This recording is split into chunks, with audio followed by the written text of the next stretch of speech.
Hi, good morning. My name is Dr. Uday Kumar Maya and I am a medical director of this organization called Portea Medical. I am a practicing oncologist and I look after all the medical operations of Portea Medical.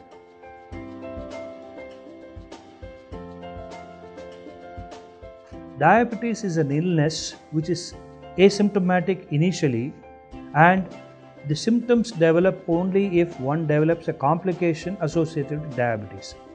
Therefore, it's important for us to maintain the symptom-free period as long as possible and prevent or postpone the various complications associated with diabetes.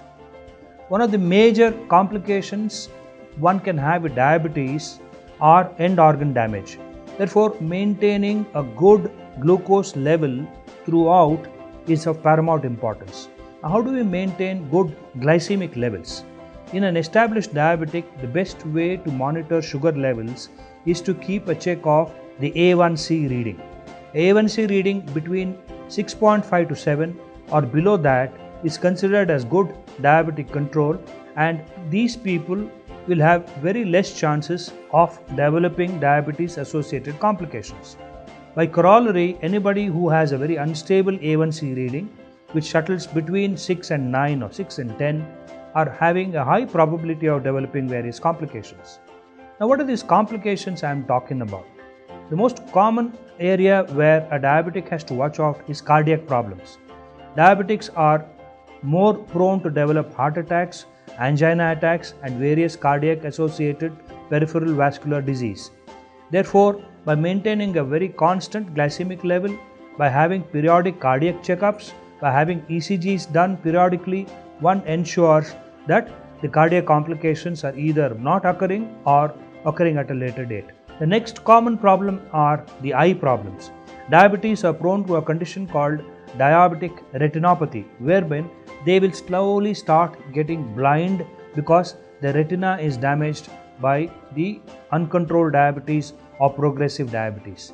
So, visiting an ophthalmologist to have a very good retinal checkup is of paramount importance. We should also note that diabetics have a more higher propensity of developing cataracts compared to the general population. The next organ in question which can be at risk is the kidneys. Kidneys can get what is called end-stage diabetic renal disease, which will end up with dialysis and renal failure. So the best thing for us to do is constantly keep a monitor on kidney functions, especially one element called urinary microalbumin. A close monitoring of urinary microalbumin is an indicator of the trouble to come in future or good kidney health, depending on what the range of that particular reading is. The next organ to be affected are the skin and the soft tissues. Diabetes, because of the inherent nature of the illness, develop less sensitivity of the feet because of peripheral neuropathy, and without their knowledge tend to hurt their feet and develop what is called diabetic foot.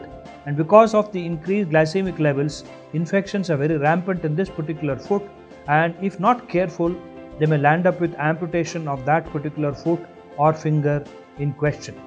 So to keep all this in question, please remember, keep your glycemic levels in good control, do good exercise, have a balanced and good diet, and visit your specialist whenever the doctor asks you to do.